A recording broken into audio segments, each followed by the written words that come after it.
The impossible blueprint. The Galactic Engineering Summit Hall stretched across 3 kilometers of pristine, crystalline architecture, floating in the neutral zone between 17 star systems. Representatives from the most technologically advanced civilizations in known space had gathered here for the quarterly review of proposed military vessels. Today would be different. Today, humanity would present their first capital ship design to the galaxy, and the galaxy would laugh. Captain Marcus Rivera stood at the presentation platform, his weathered face betraying none of the frustration burning in his chest. Beside him, Dr. Yuki Tanaka adjusted her holographic projectors one final time. They had practiced this moment 100 times, knowing the reaction they would face. Humans had only achieved faster-than-light travel 40 years ago. To the ancient civilizations around them, they were children playing with toys they couldn't possibly understand. The Krellian delegation occupied the central observation tier, their serpentine bodies coiled in positions of obvious disdain. Ambassador Sekathari's scales shifted to a mocking purple as the human presentation began. The Vorthans, beings of pure energy contained in mechanical shells, hummed with what passed for amusement among their kind. Even the usually neutral Celestine collective seemed to lean back in their seats, preparing for entertainment rather than serious consideration. Marcus activated the main hologram, and the design for the TCS Defiance materialized in the air above them. The warship was unlike anything the galaxy had seen before. Where alien ships followed elegant mathematical curves and symmetrical designs perfected over millennia, the Defiance looked almost organic, with an asymmetrical hull that seemed to twist and flow like frozen liquid metal. The Terran Coalition presents the Defiance-class battleship for approval and resource allocation, Marcus announced, his voice carrying across the vast hall. Our design incorporates quantum-locked plating synchronized with biological neural networks for real-time adaptive defense. A wave of chittering laughter erupted from the insectoid Zarathi delegation. Their speaker, a massive beetle-like creature named Kordzak, stood on 6 legs and addressed the assembly. The humans believe they can merge quantum mechanics with biological systems. They might as well try to teach mathematics to a rock. Dr. Tanaka stepped forward, her voice calm and measured. We have successfully tested the integration on 17 prototype vessels. The biological components are derived from Earth's octopus neurons, modified to process quantum entanglement data at speeds exceeding traditional processors. The Krellian ambassador uncoiled himself to his full height of 4 meters. This is absurd. You cannot simply combine incompatible technologies because you wish it to work. The energy requirements alone would destabilize any power core you could build. And this hull design, he gestured dismissively at the hologram, violates every principle of stellar engineering. The stress points would tear the ship apart during a simple sublight maneuver. With respect, Ambassador, Tanaka responded, pulling up detailed schematics. Our calculations show otherwise. The asymmetrical design actually distributes stress more efficiently than traditional symmetrical patterns. We borrowed the concept from Earth's ancient architecture, specifically the way Gothic cathedrals distributed weight through flying buttresses. The hall erupted in disbelief. Admiral Vextor of the Altarian Navy, a crystalline being whose body refracted light into rainbow patterns, vibrated with indignation. You dare compare starship engineering to primitive stone structures? This is not a game, humans. Lives depend on these vessels. Your reckless experimentation will result in catastrophe. Marcus felt his jaw clench but maintained his composure. The Terran Coalition has committed full funding for this project. We're not asking for resources, only for shipyard space in the Meridian Construction Zone, as is our right under the Galactic Accord. Rights you barely qualify for, sneered Subcommander Threk of the Gornathi hegemony. His species, resembling armored bears with cybernetic enhancements, had always been dismissive of humanity. You've been spacefaring for less than half a century. My breakfast is older than your entire space program. The council chamber's ambient lighting shifted to purple, indicating the formal voting period had begun. One by one, the delegations registered their opinions on the human proposal. Rejection, rejection, rejection. Not a single civilization supported the design. Several recommended humanity return to basic engineering courses before attempting something so ambitious. Overseer Zin Theta, an ancient being from the First Federation, materialized at the central podium. Their form was barely visible, more suggestion than substance, billions of years of evolution having transformed them into something beyond physical matter. The Council has spoken. The human design is rejected for safety concerns and fundamental engineering flaws. However, the being paused. Under Article 7 of the Galactic Accord, any member species may proceed with construction using their own resources, provided they accept full liability for any failures. Marcus and Tanaka exchanged glances. They had expected this outcome. The Terran Coalition accepts full liability, Marcus announced. We will proceed with construction immediately.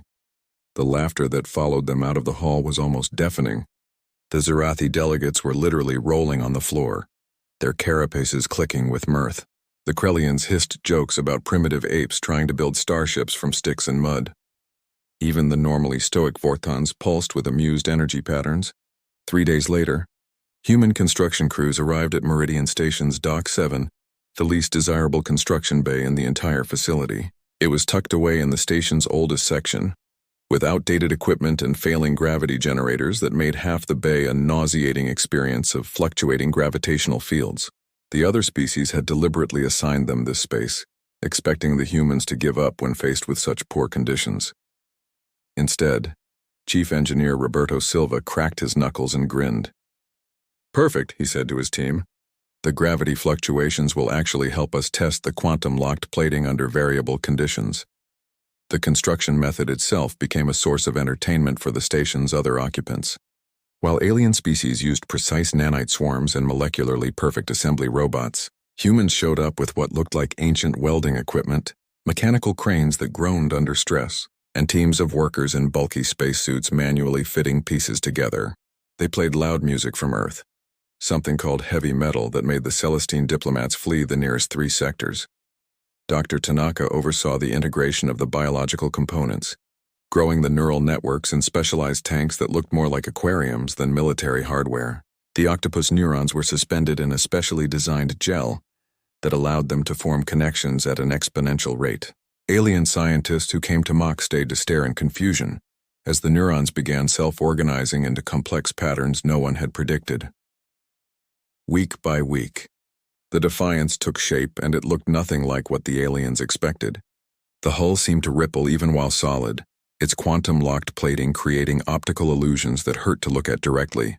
The asymmetrical design gave it an almost predatory appearance, like some deep-sea creature evolved to hunt in the darkness between stars. Commander Sekthari made regular visits to observe what he called the most expensive suicide in galactic history. He would stand at the observation window, making notes on his data pad about each perceived flaw and violation of established engineering principles. "Your power core is too small," he would announce daily. "Your structural supports are placed incorrectly. Your weapon placements create blind spots. This vessel will explode the moment you attempt to power it up." Marcus, who had taken to personally overseeing construction, would simply nod and continue working. He had learned long ago that arguing with those who had already made up their minds was pointless. Results would speak louder than words. The breakthrough came in week 6 when they first integrated the biological neural network with the quantum-locked plating. Tanaka had designed the system so the neurons could actually feel the quantum states of the hull plating, creating a feedback loop that allowed the ship to literally sense damage or incoming attacks and adjust its defenses in real time. The first test was simple. They fired a low-powered laser at a small section of connected plating. The result was extraordinary. The plating didn't just absorb the energy, it actively redistributed it across the entire connected surface, dissipating it harmlessly. More incredibly, the neural network remembered the attack pattern and adjusted the quantum states to better defend against that specific frequency. Word of the test spread through the station like wildfire. Suddenly, the mockery became nervous whispers. The Vorthans sent a delegation to observe the next test. The Krellians demanded access to the data, claiming it must be fraudulent. The humans politely refused and continued their work. The galaxy trembles. The completion ceremony for the TCS Defiance was supposed to be a quiet affair.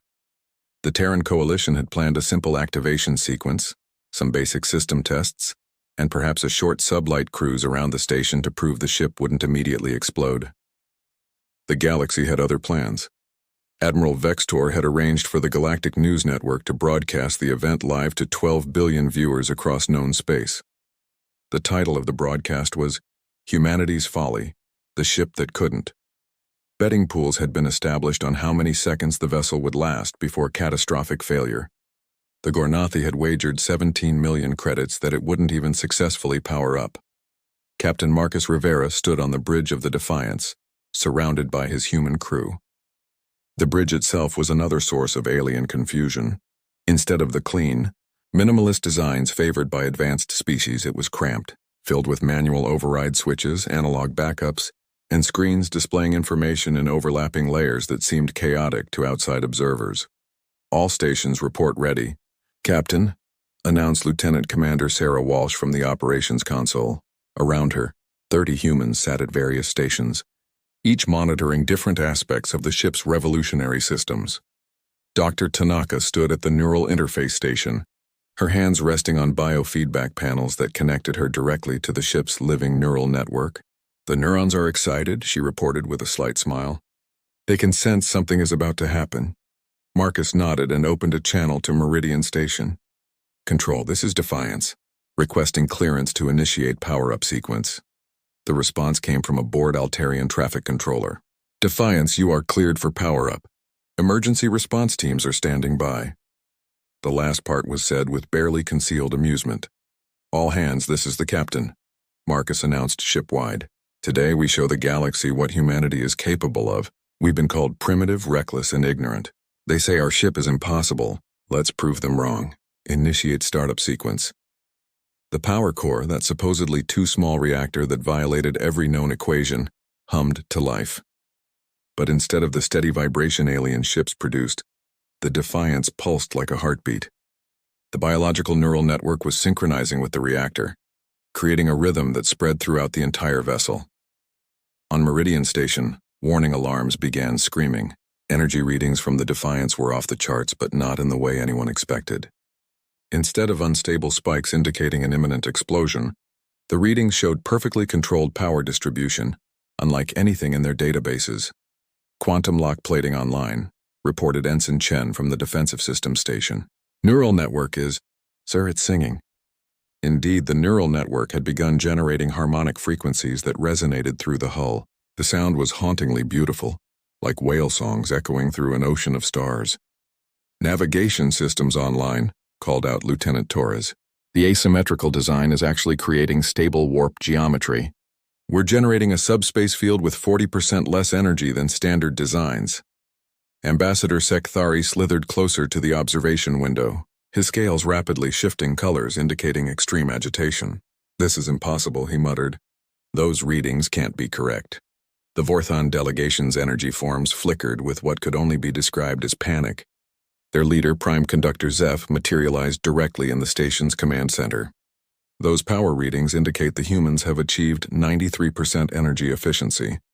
Our best vessels barely manage 70%. But the real shock came when the Defiance engaged its engines. Instead of the careful, gradual acceleration alien ships required, the human vessel leaped forward like a predator pouncing. The asymmetrical hull design, which everyone had mocked, created natural gravitational vortexes that actually pulled the ship forward, adding to the thrust without additional energy expenditure. Holy hell, breathed Admiral Vextor, his crystalline form fracturing light and patterns indicating extreme distress. They're not fighting physics. They're dancing with it. The scheduled weapons test was next. The Defiance targeted a series of asteroid drones programmed to simulate enemy vessels. The railguns the aliens had claimed would fry the ship's systems fired in sequence. But the biological neural network had already predicted and compensated for the electromagnetic surge.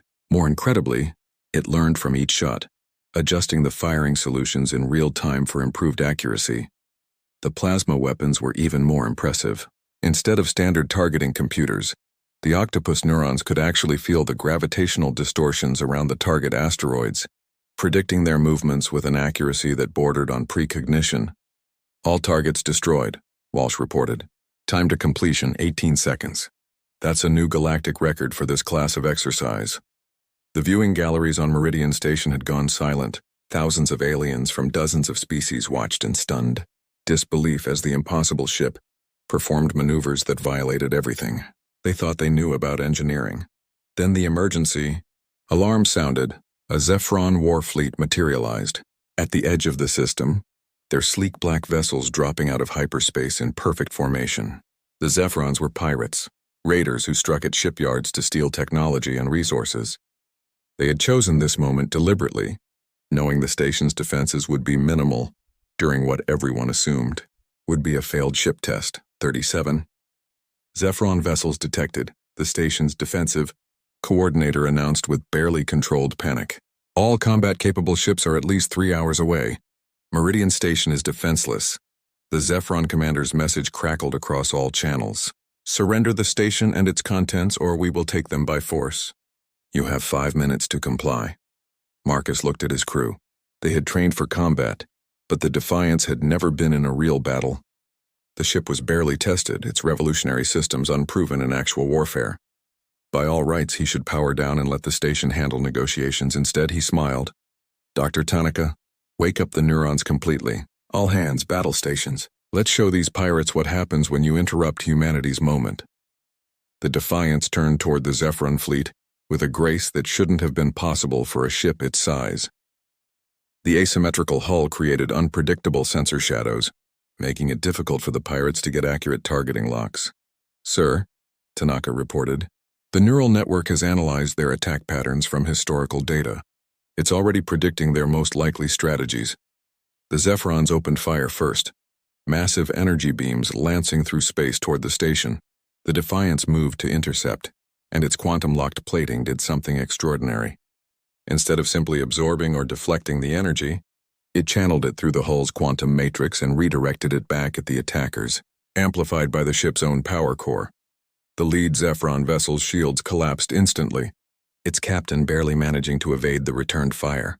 What kind of shields are those? The Zephyron commander demanded over open channels. They're not shields, Marcus replied calmly. They're something better. The battle that followed would be studied in military academies for centuries. The Defiance moved like a living creature, its biological systems predicting attacks before they happened, its quantum plating turning enemy fire into a weapon. The human crew worked with an efficiency that shocked observers, their supposed chaos revealing itself as a complex dance of coordinated action. When 3 Zephyron ships attempted to flank the Defiance, the neural network sensed their approach through gravitational distortions and adjusted the hull's quantum states to create a localized spatial distortion. The enemy weapons fire curved around the ship, striking their own allies instead. The creativity of human warfare was on full display. When conventional weapons proved less effective against massed enemies, the crew vented drive plasma in a cloud that looked like a malfunction, then ignited it with the railgun's electromagnetic discharge, creating a miniature stellar flare that disabled 7 enemy vessels. Within 20 minutes, the Zephyron fleet was in full retreat, half their ships disabled or destroyed by a single human vessel on its maiden voyage.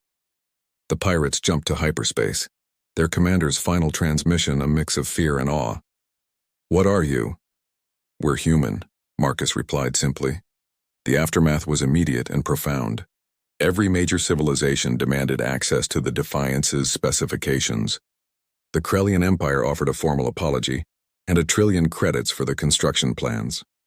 The Vorthons proposed an alliance that would have given humanity control over 17 systems. Humanity refused them all. Instead, at the next Galactic Engineering Summit, Dr. Tanaka presented a different proposal. We will share our technology, she announced to the stunned assembly, but not our blueprints. We'll teach you our approach, how to look at problems differently, how to combine things that seem incompatible, how to trust in creative solutions even when the math seems impossible. Overseer Zin Theta materialized on the central platform, their ancient presence filling the hall. The humans offered to teach us, they mused, their voice carrying across dimensions. We who have traveled the stars for millions of years would learn from a species barely out of their cradle. Yes, Marcus said simply. Because we haven't learned what's impossible yet. We still believe in trying everything, even the absurd, even the ridiculous. Sometimes, especially the ridiculous, the vote was unanimous. For the first time in galactic history, humanity was appointed to lead the Coalition Defense Initiative, Not because of their power or their ancient wisdom, but because they could see possibilities where others saw only limitations. The Defiance became the first of many impossible ships. Within a year, human shipyards were the busiest in the galaxy, as species lined up to work with the engineers who built spacecraft with spider silk and neurons, who made ugly ships that danced like dolphins, who looked at the laws of physics not as restrictions but as suggestions. And in the quiet moments, when Dr. Tanaka would place her hands on the biofeedback panels and connect with the Defiance's neural network, she could feel the ship's contentment. It knew what it was, not just a vessel of war, but proof that the universe still held surprises, that innovation could come from the most unexpected places, and that sometimes, being too young to know what's impossible is the greatest advantage of all. The galaxy had learned an important lesson: never underestimate humanity. They might build their ships wrong, their math might be questionable, and their methods might be insane, but somehow it all worked. And in a universe that had grown comfortable with conventional wisdom, that was the most powerful weapon of all.